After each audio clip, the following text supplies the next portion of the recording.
They called it Xaver 7, a planet so dangerous that no one in the Galactic Council dared to land on it.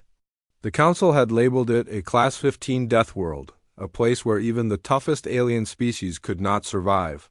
But this time they decided to send humans. Captain Eric Nolan sat inside the dropship, looking out at the swirling red clouds. The wind outside howled like a wild beast. His team sat quietly, each one lost in their thoughts. Samantha Brooks checked the equipment for the 10th time. Jason Miller stared at the weapon controls, his hands calm but ready. Olivia Carter ran. One last check on the medical supplies. Brandon Scott studied the planet's limited data on his tablet. The Council wanted to test humans. They called them adaptable, reckless, and sometimes too curious for their own good. But they also admitted that humans survive things others could not. This mission was not a rescue or an exploration. It was an experiment. The dropship shook as it entered the atmosphere. Flames danced across the windows as they broke through the thick clouds. The pilot, an automated system, kept the ship steady. Alarms beeped and warning lights flashed as violent winds tried to push them off course. "Hold on," Eric said. "We're almost there." The team gripped their seats. The ship shook harder as they descended. Outside, bolts of purple lightning flashed. Across the sky, the ground below looked like a cracked desert filled with sharp rocks and rivers of lava. Even from the air, they could see huge creatures moving across the land. Some had long necks and sharp teeth. Others crawled on dozens of legs, their bodies covered in hard shells. The ship landed with a hard thud. Dust and ash filled the air. The engines powered down and silence filled the cabin. Only the sound of the wind remained, pounding against the ship like an angry drum. "Everyone okay?" Eric asked. "All good, Captain," Samantha replied. "Ready, Jason?" "Saad, let's do it." Olivia nodded. Brandon gave a quick thumbs up, his eyes still on the readings. Eric opened the hatch. The air outside was thick and heavy. Their suits adjusted quickly, filtering out the poisonous gases. They stepped out one by one, their boots sinking slightly into the strange soil. Set up the base. Eric ordered. The team moved fast. Portable. Shields were placed around the landing zone. Drones flew up to scan the area. Samantha deployed the automated turrets. Jason helped Olivia set up the medical station while Brandon connected the communications to the orbiting satellite. Within 2 hours, they had a small base ready. The shield hummed softly, keeping the worst of the Waynes outside.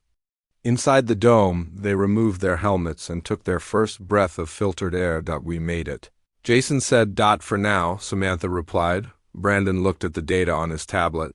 "The temperature outside is rising fast. Radiation levels are unstable. Creatures are gathering 2 miles from here. Large ones. We expected that," Eric said. "This place is alive. It does not want us here, but we stay. We adapt." Night was coming. The sky turned darker, and the red clouds glowed faintly under the setting. Twin suns. Olivia prepared the sleeping quarters while Jason double-checked the weapons. Brandon continued monitoring the environment. Samantha stood by the turrets, watching the movement on the radar as the last bit of sunlight faded. The first sounds of the night arrived. Loud screeches echoed across the land. The ground shook under the weight of something large approaching. Movement, Samantha said, eyes locked on the screen. 20 targets. "Closing fast, weapons ready," Eric ordered. The turrets turned toward the movement. The team stood behind the energy shield, weapons in hand. From the darkness, huge reptilian creatures emerged. Their eyes glowed in the dim light. Sharp teeth lined their open mouths. Their scaly bodies moved with frightening speed for creatures so large. "The Varnook," Brandon whispered. "Just like in the files. Only much bigger." The creatures charged at the shield. The first one hit it hard, sending a pulse of energy through the air. The shield held, but it flickered for a second. The others followed, throwing their massive bodies against it. "Fire," Eric commanded. The turrets opened fire. Blue energy beams struck the creatures, burning into their tough skin. Some fell, screeching in pain. Others kept attacking, their bodies Smoking but still moving. Jason joined the fight, shooting carefully aimed shots at their eyes. Olivia handled the drones, guiding them to strike from above. Samantha controlled the turrets, making sure every shot counted. Brandon quickly adjusted the shield's energy levels to keep it stable. The battle lasted 20 minutes. One by one, the Varnick fell. The ground was littered with their bodies. The few survivors turned and ran back into the darkness. Hold positions, Eric said, breathing heavily. Do not lower your guard. The team stayed alert for another hour. No more creatures came. The winds picked up again, blowing dust over the battlefield. They survived, but it was only the first night. The council is watching, Brandon said, looking up at the small, blinking light of the satellite above. They expected us to die tonight. Well, we didn't, Jason said, and we won't, Eric nodded. They think they sent us to die. But they forgot who they were dealing with. The team gathered inside the dome. The smell of burnt creature flesh mixed with the metallic scent of the air inside. They ate a simple meal, checked their gear, and rested. Outside the dome, eyes continued to watch from the shadows. The real danger was still coming. The humans had survived the first test. But Xavier 7 was not done with them yet. The night had passed, but Xavier 7 was still angry. The morning brought no peace. The red clouds spun faster in the sky, and the wind roared louder. The ground under the humans' boots felt like it might crack open at any moment. But Eric and his team were ready. They woke early, checked the equipment, and prepared for what the planet would throw at them next. Brandon stood by the scanner, frowning. He tapped the screen several times and zoomed in on the readings. The creatures from last night were just scouts, he said. Samantha walked over to him. Scouts, yes, Brandon said. The real threat is still coming. Jason cleaned his rifle while listening. Olivia checked the medical kits, making sure everything was stocked. How big is the next threat? Jason asked. Big, Brandon replied. At least 5 times the size of the Varnick. Eric looked out through the energy shield. In the distance, dark shapes moved. They were far away, but growing closer by the minute. We hold the line, Eric said calmly. We didn't come here to die. We came to show them what humans can do. Samantha nodded. I will increase the turret power. Jason added. And I will prepare extra ammo. Olivia said. I will set up the emergency medical tent. Brandon worked quickly on the scanner. I can try to set traps. If we can slow them down, the turrets will have more time to fire. The team moved fast. They had less than 2 hours before the creatures reached them. Brandon placed electric traps around the camp. Samantha boosted the turret cores, giving them more firepower. Jason set up extra drone launchers, and Olivia double-checked the shields. Energy levels. The ground began to shake. Dust clouds rose in the distance. The creatures were getting closer. Their shapes were massive, like walking mountains. Their heavy bodies crushed the ground with every step. The team could hear deep growls carried by the wind. Positions, Eric ordered. The team stood ready behind the shield. The turrets locked onto the incoming targets. The traps were armed. The drones hovered above, waiting for orders. Then they saw them. The creatures were unlike anything they had faced before. Huge beasts, standing on 4 legs with thick armor-like skin. Their heads were wide with sharp horns, and their eyes glowed yellow. Their mouths opened to reveal rows of teeth, sharper and longer than swords. The council called these creatures Molgrath, Brandon whispered. The Molgrath charged without fear. The ground shook harder. Rocks flew in every direction. The energy shield flickered as the first Molgrath slammed into it. Sparks flew, and the shield struggled to hold. Fire! Eric shouted. The turrets opened fire. Bright energy blasts hit the Molgrath, burning into their thick skin. The traps exploded under their feet, sending electric shocks through their bodies. Drones fired from above, targeting their eyes and joints. The Molgrath screamed in pain but kept pushing. The first one fell after taking dozens of hits, but 3 more charged forward. The shield's energy dropped fast. We are losing power, Olivia warned. Hold, Eric said. Jason grabbed a heavy launcher and fired directly at the lead Molgrath. The rocket hit its neck, making the beast stumble. Samantha focused the turrets on its head, and after a few seconds the giant fell. The remaining Molgreth circled the camp, testing the weak spots. One of them found a small opening near the north side and rammed into it. The shield burst in that area. "They are in," Samantha shouted. Jason and Eric rushed to the breach. They fired their weapons without stopping, aiming at the beast's eyes and mouth. The Molgreth roared and swung its head, almost crushing them. But Jason rolled aside and fired one last shot into its open mouth. The explosion inside its head brought it down. And Molgreth came through the opening. Olivia launched a drone directly into its face. The drone exploded, blinding the creature. Samantha fired the turrets, burning its legs until it collapsed. After long minutes of battle, silence returned. The ground was covered in smoke, broken machines, and giant dead bodies. The camp was damaged, but the team was alive. "Status?"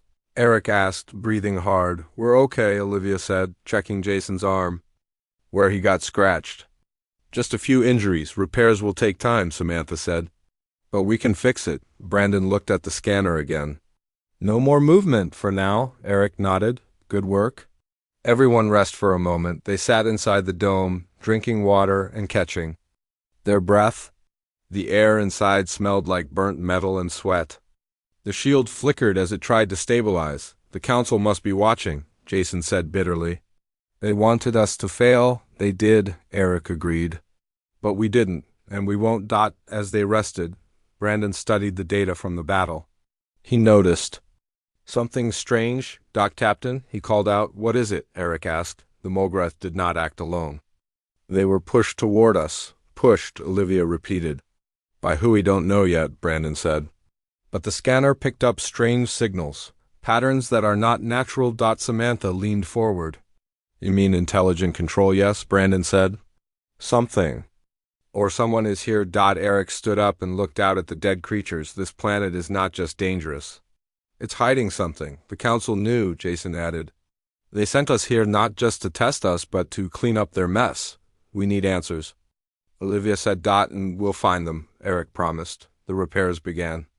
Samantha fixed the turrets while Jason patched the shield. Olivia updated the medical station. Brandon fine-tuned the scanner, trying to track the unknown signals. Hours passed as the red sun moved across the sky.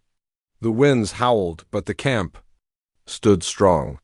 Finally, Brandon found something. "I have a location," he said. 15 miles north, a large structure. "Possibly artificial?" "That's our next move," Eric said. The team gathered their supplies. Drones were reloaded. Weapons checked.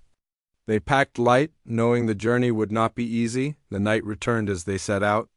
The red clouds glowed softly above them. Strange sounds filled the air, but no creatures attacked. The further they moved, the quieter it became. The planet seemed to be watching. After hours of walking across rough ground, they saw it. A huge structure rose from the ground, half buried in the rocks. It was not natural. Smooth metal walls reflected the dim light. Strange symbols covered its surface. "What is this place?" Olivia whispered. Brandon stared at it, his eyes wide. "This is not council tech. This is old." Very old. Eric felt the weight of the moment. This planet held secrets. Secrets the council never wanted them to find. "We go in," he said. The door opened without a sound. The team stepped inside, their lights cutting through the darkness. The air was cold and the walls hummed softly. Something was waiting for them inside. Something that would change everything. The team stepped deeper into the strange structure. Their footsteps echoed through the empty halls. The walls were made of smooth, dark metal, covered with symbols none of them could understand. The air was cold and dry. A soft hum vibrated through the floor as if the building itself was alive. Eric walked in front, his weapon ready. Samantha followed close behind, scanning for any traps or hidden threats. Jason watched their back while Olivia and Brandon studied the walls and machinery. Brandon ran his scanner along the metal surface. "This place is not abandoned. The systems are still active," Olivia repeated. "After all this time," Brandon nodded. "Yes, and there is more. I am picking up energy signatures from deeper inside." "Keep moving," Eric said. "Stay alert." The hallway led them to a wide chamber. In the center stood a large circular device, glowing faintly with blue light. Strange shapes floated inside the device like shifting pieces of glass. Around the room, metal consoles blinked with slow, steady lights. "What is this?" Samantha whispered. Brandon moved closer, his scanner beeping wildly. "It's a command center. This structure might have controlled parts of the planet once. Maybe it still does." Jason kept his weapon raised. "Controlled how? The creatures, the storms, the traps," Brandon said. "This planet is not fully natural. Something or someone shaped it long ago." Suddenly, a sharp sound echoed from behind. The team turned quickly. A door had opened on its own. From the dark passage, small floating machines appeared. They hovered in the air, scanning the humans with thin beams of light. Eric held up his hand. "Do not shoot. Let's see what they do." The machines circled them for a moment, then moved back into the shadows, disappearing as quickly as they came. Brandon checked his scanner again. "They scanned us. But no attack." "They know we are here now," Samantha said. "Knew the moment we landed," Eric replied. "We're just seeing it now." The team continued through the structure. Every room was filled with strange technology. Some machines were broken, others still ran quietly. The walls showed images of creatures that looked nothing like the Varnak or Molgreth. Tall, thin beings with large heads and long arms. "These are the builders," Olivia guessed. Brandon nodded. "Yes, this was their world before the council found it." "But where are they now?" Jason asked. "Dead or hiding," Eric said. "Or maybe worse." As they moved deeper, they found a control room. A large console stood in the center, surrounded by floating screens filled with symbols. Brandon studied the console carefully. "I think I can activate it," he said. "But it may trigger defenses." "Do it," Eric said. "We need answers." Brandon touched the screen. The lights grew brighter. The humming sound became louder. The floating screens shifted, showing moving images. They watched recordings of great machines building cities. Strange towers rose from the ground, and flying ships moved through the air. Then came the storms, the giant creatures, and finally the destruction. The builders fought against their own creations as the planet turned into a death world. "They lost control," Brandon whispered. "Their own experiments destroyed them." "Why would the council send us here?" Olivia asked. "Because they feared the truth."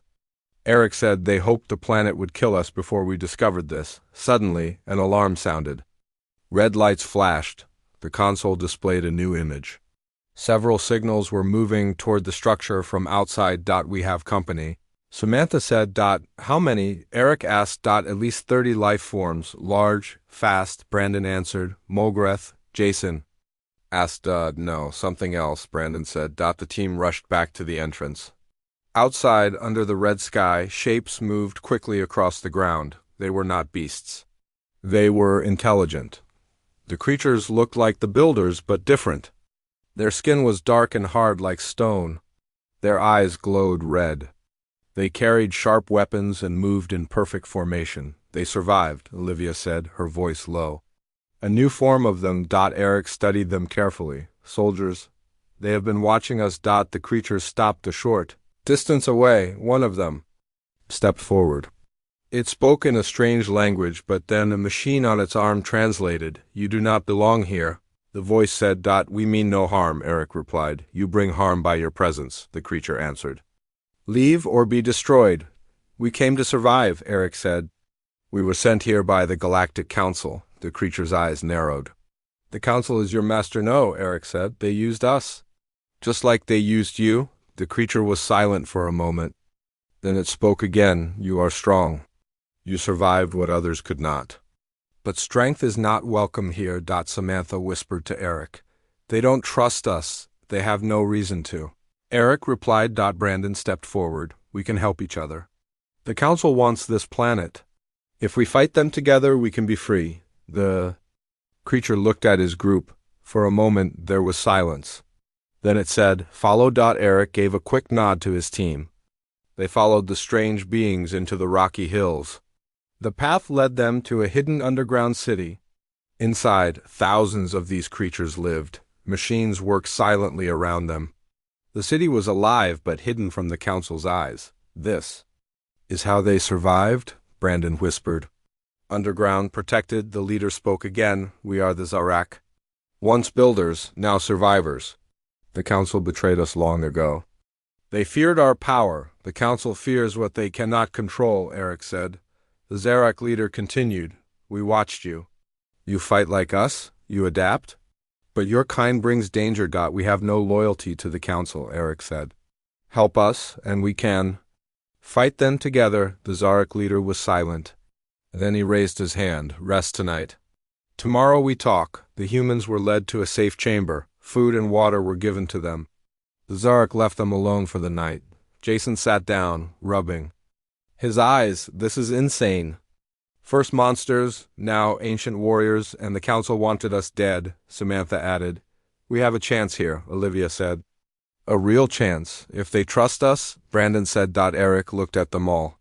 We make them trust us? Together, we will survive. And, we will make the council regret sending us here. Outside the chamber, the Zarak watched the humans closely. The future of Xavier 7 was about to change forever.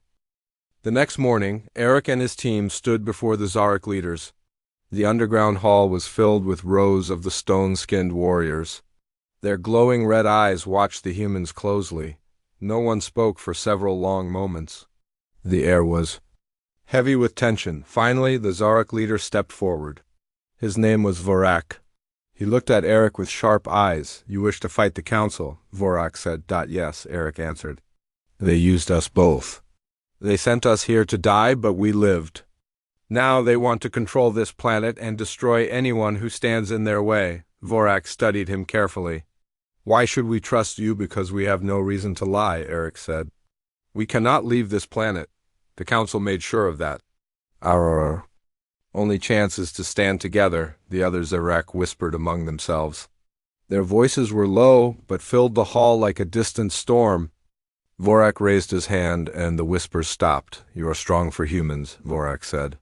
You survived the beasts and the storms. You found this place. That shows skill. But strength alone is not enough. Then test us, Samantha said. Let us prove. We are worthy, Vorak looked at her. A test, yes, Jason said. Give us a task. If we succeed, you will know our true strength. The room fell silent again. Then Vorak spoke. There is a place we abandoned long ago. The old power core. It lies deep beneath the burning valley. We need it to defend this city, but the path is dangerous. If you retrieve the core, we will speak of alliance. We accept, Eric said without hesitation. Vorak nodded. Then prepare. You. Leave at nightfall. The team returned to their chamber. Brandon studied the map the Zarak had provided. The valley is full of lava rivers and unstable ground, Brandon said. The power core is inside an old control center deep underground. What about creatures? Olivia asked. The Zarak say there are guardians left behind. Machines that attack anything that moves, Brandon answered. Samantha checked her weapons. Then we take them down. Jason smiled. Just like old times, Eric looked at his team. We move fast, stay sharp, and watch each other's backs. We can do this. Nightfall came quickly. The Zarak provided them with extra equipment. Stronger armor, more powerful weapons, and small drones to scout ahead. Vorak met them at the exit tunnel. Survive, he said. That will earn our trust. The team stepped into the burning valley. The heat was intense. Rivers of molten lava flowed through cracks in the ground. Thick smoke filled the air, making it hard to see far ahead. The ground trembled with every step, as if the planet itself was alive. Drones up. Eric ordered. Samantha launched the drones. They flew ahead, scanning the path. The ground is unstable, Samantha said. We need to move carefully. They crossed narrow bridges of solid rock, careful not to slip. Below them, the lava bubbled and hissed. The heat made their suits work at full power to keep them cool. Suddenly, one of the drones exploded in the distance. We have movement, Samantha said. Eric raised his weapon. Stay ready. From the smoke, metal shapes appeared, the guardians. Tall machines with long arms ending in sharp blades. Their eyes glowed blue, and their bodies moved smoothly over the rocky ground. "Fire!" Eric shouted. The team opened fire. Energy blasts hit the machines, burning holes in their metal skin. But the Guardians kept coming. Their blades swung fast. Cutting through rocks like paper, one Guardian rushed toward Jason. He rolled aside and fired at its head. The machine sparked and fell. Another swung at Olivia, but Samantha's drone blasted its leg, making it stumble. Brandon used an electric charge to disable two at once. The fight was quick but fierce. The last Guardian fell into the lava, melting instantly. "Everyone okay?" Eric asked. "We're good," Olivia said, breathing hard. Brandon checked his scanner. "The control center is just ahead." They moved quickly. The entrance to the control center was blocked by heavy debris. "We need to clear this," Jason said. Samantha placed small charges along the rocks. "Stand back," she warned. The charges exploded, clearing the path. They entered the control center. Inside, the air was cooler. The walls were covered in dust, but the machines still hummed softly. "There it is," Brandon said, pointing to the glowing core in the center of the room. He moved carefully toward it, scanning for traps. After a few minutes, he nodded. "It's safe." "Help me remove it." Jason and Olivia assisted him. They disconnected the core and placed it into a reinforced case. "We have it," Eric said. "Now let's get out of here." The return journey was even more dangerous. The ground shook harder, and cracks opened suddenly under their feet. "Move," Eric shouted. They ran across the unstable ground. Lava sprayed into the air. A bridge behind them collapsed, sending rocks into the molten river below. But the team kept moving, driven by the will to survive. Finally, they reached the exit tunnel where Vorak waited. "You succeeded," Vorak said, his voice almost surprised. "We said we would," Eric replied. Vorak looked at the case holding the power core. "With this, we can defend our people." "And now," Eric said, "will you stand with us against the Council?" Vorak was silent for a long moment. Then he spoke. "You have proven your strength and your word. We will fight with you." The Zarek warriors pounded their weapons on the ground in agreement. The sound echoed through the chamber like thunder. Together, Vorak said, "We will make the Council pay for their crimes." The alliance was formed. The humans and the Zarek worked side by side, preparing for the coming battle. The power core was installed, strengthening the city's defenses. New weapons were built, combining human technology with Zarek machines. As they worked, Brandon discovered something strange. "Captain," he said, "the Council's fleet is already on the way." "They know we survived." "How much time do we have?" Eric asked. 3 days at most," Brandon replied. "Then we have 3 days to prepare," Eric said. "We will not run, we will not hide. We fight." The team stood together, ready to face what was coming. The Council thought they had sent humans to die on a Deathworld. Instead, they had created an army that would challenge their power. The final battle was near. The 3 days passed quickly. The humans and the Zarek worked day and night. They built stronger walls, placed new weapons, and prepared traps around the hidden city. The underground halls were filled with the sounds of machines, drills, and hammers. Every person, human or Zarek, knew the Council was coming. No one wanted to fail. Eric walked through the command center, checking the defenses. Samantha stood by a large turret, making sure it worked. Jason was fixing one of the heavy cannons with a group of Zarek engineers. Olivia was stacking medical supplies. While Brandon monitored the scanners, Vorak entered the room and stood beside Eric. "The time has come," he said. "Yes," Eric replied. "But we are ready." Vorak looked at him. "You humans have proven yourselves. You fight like us. You do not give up. We survive," Eric said. "Just like you." Suddenly, Brandon's scanner beeped loudly. He turned to the others with serious eyes. "They have arrived," Brandon said. "Multiple warships entering the atmosphere." "How many?" Jason asked. "At least 10, Brandon answered. "Dropships are coming too." Eric stared at the screen. "The Council sent everything they had? They fear what we have built here," Samantha said. "They should?" Vorak added. "The city prepared for battle." Sirens echoed through the underground tunnels. Zarek warriors took their positions, standing beside human soldiers. Drones flew into the air, forming a protective circle above the city. The traps outside were armed. waiting for the enemy to arrive. The sky above the valley filled with fire as the council's ships broke through the atmosphere. The ships were large, their metal bodies glowing as they descended. Dropships broke off and headed toward the valley floor. Eric stood at the command post. He spoke into the communicator. Hold your positions. Wait for my signal. The first wave of dropships landed. Council soldiers poured out, wearing heavy armor and carrying advanced weapons.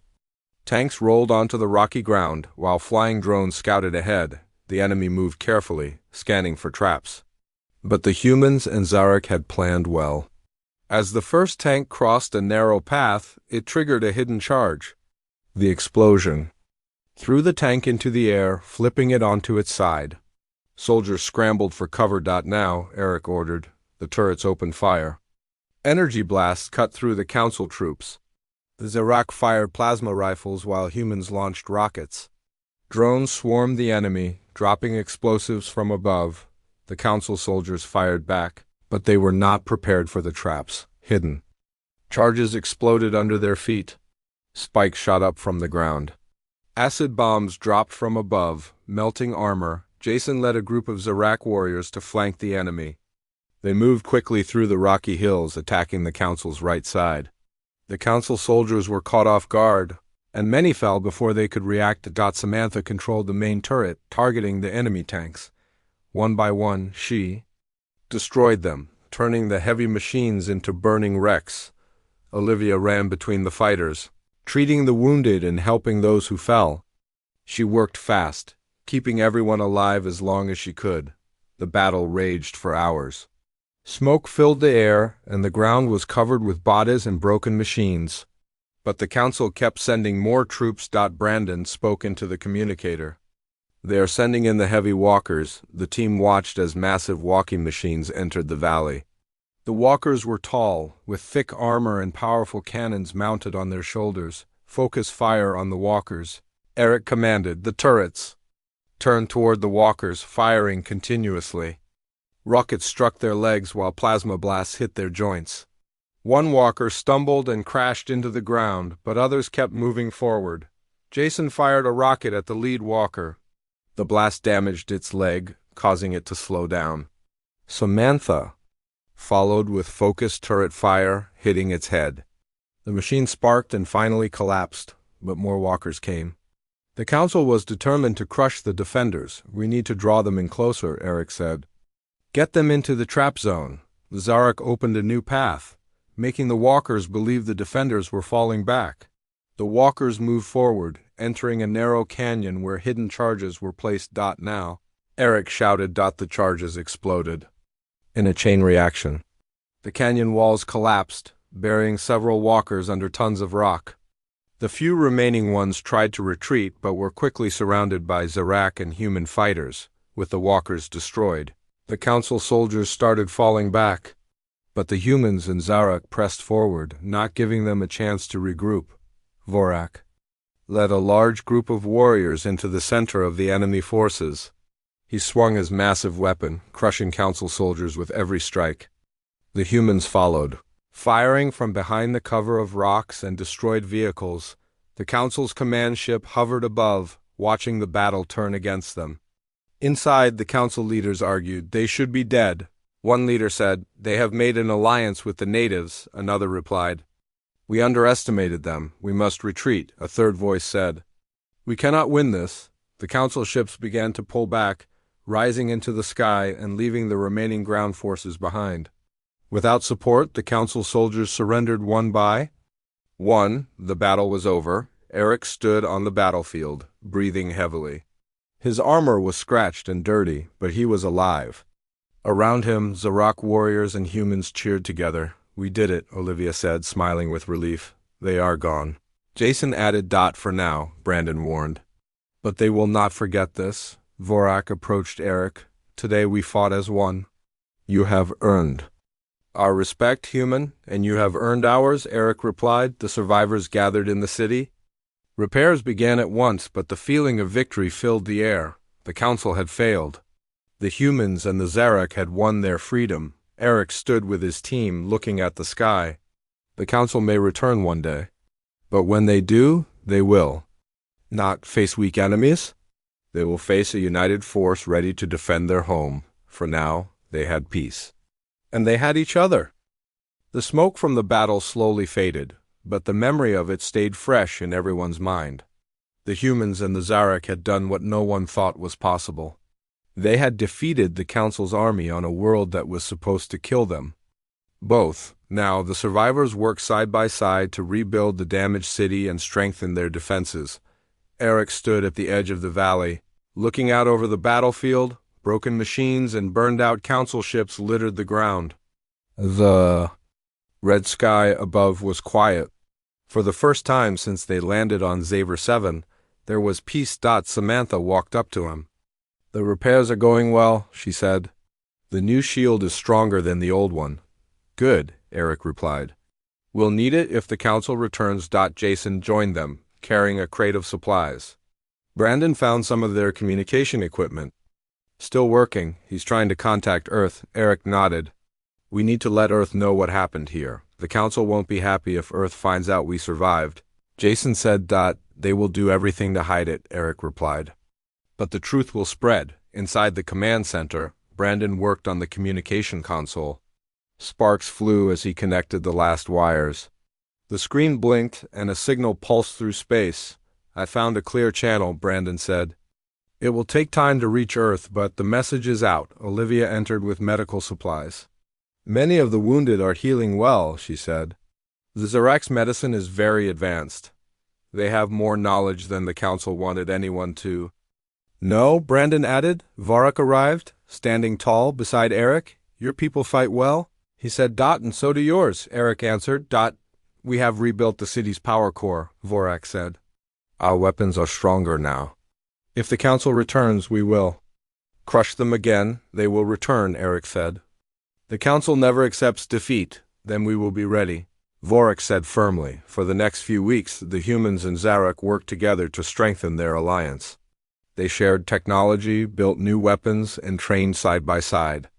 The Zarak warriors learned to use human rifles, while humans learned to control Zarak war machines. The two groups became one army.